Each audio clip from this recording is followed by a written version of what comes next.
Hey guys, Prowl 1701 here. Today we're going to talk about part 5 of The Mutants, which I've been watching from the season 9 box set. And I'm really enjoying this story.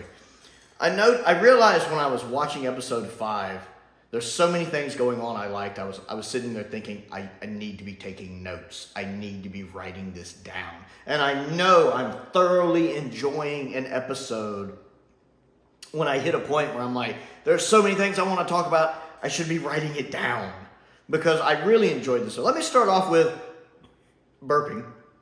Let me start off by talking about I like the scene, the location work when the doctor is running from the security guards and the security guards are tracking him. I like that scene. It looks really, really good with him constantly ducking and dodging and running and the guard tracking him down and him knocking one of the guards out. That whole scene is really, really well shot. Really, really liked it. The camera work in this story has impressed me a lot of times. I know episode 4 had one camera shot where it was kind of skewed like this, and it was very effective. You don't see that a lot in Doctor Who. I remember the Sea Devils did a few shots like that as well. And then at the very beginning of episode 5, when they're at the beginning and the air is being sucked out of the room and it kind of depressurizes, the camera kind of does this pan. It's really neat. I'm really impressed with the camera work a lot here in this story. It's been really, really well. The location work on the planet has looked really good. The set design I'm adjusting to on the ship, I very much like Professor Yeager's lab. That's always looked good. But even the rest of the ship, I've adjusted to it and it looks fine. You know, and I think in part 1 I talked about how it looked kind of basic, but I've kind of adapted to that and it looks fine. I like the fact that they even have their own kind of Star Trek transporters, and the effect of them transporting is not as cool as original Trek or any other Trek, but it's still a neat little effect. It's classic Doctor Who, so I kind of like the fact they have their own little transporters. I like everything going on with this. I continue to be impressed by the guest cast a lot. The guy playing the Marshal is so good as the Marshal. He just oozes this not a very good person character. I like that. The guy playing the other scientist, he's not in this episode a lot, but I'm liking him. I was upset one of the security guards died. I was like, no, because I like both of the security guards, the kind of 2 security guards that are really good guys and helping them out. You know, one of them got killed, and I was like, no. When I saw him get shot, I was like, no, maybe he's just hurt. And then they're like, well, we can't do anything for him. I'm like, no. I hope the other one survives. I hope the other security guard survives, because I really liked both of them. The actors playing them were doing a wonderful job just making them really likable.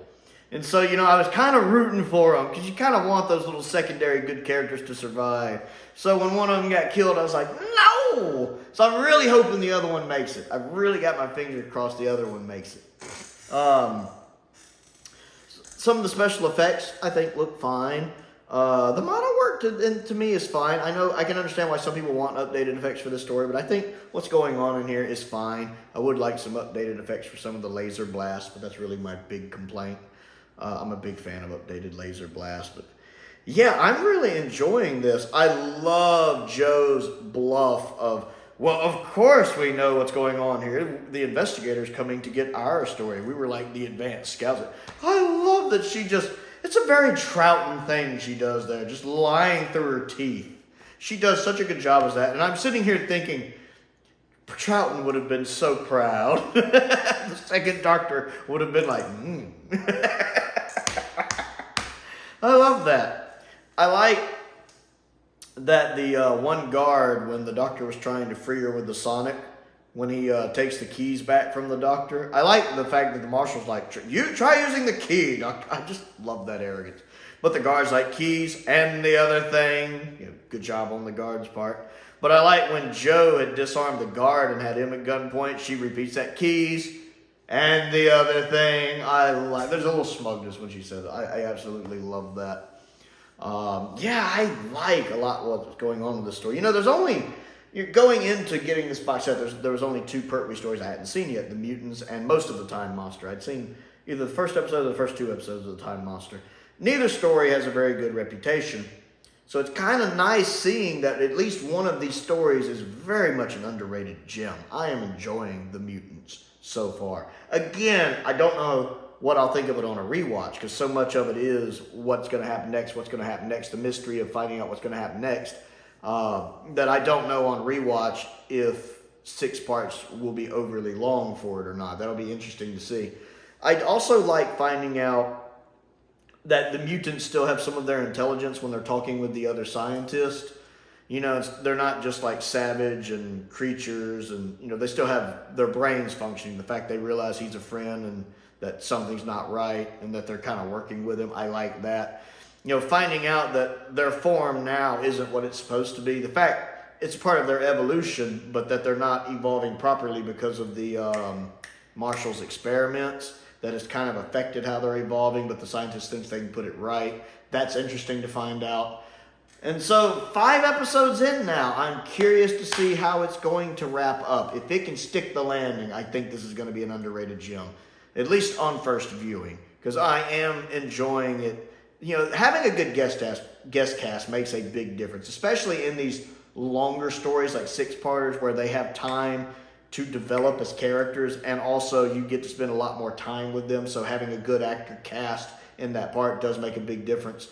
And I've really enjoyed the guest cast in this, so I'm really enjoying the Mutants so far.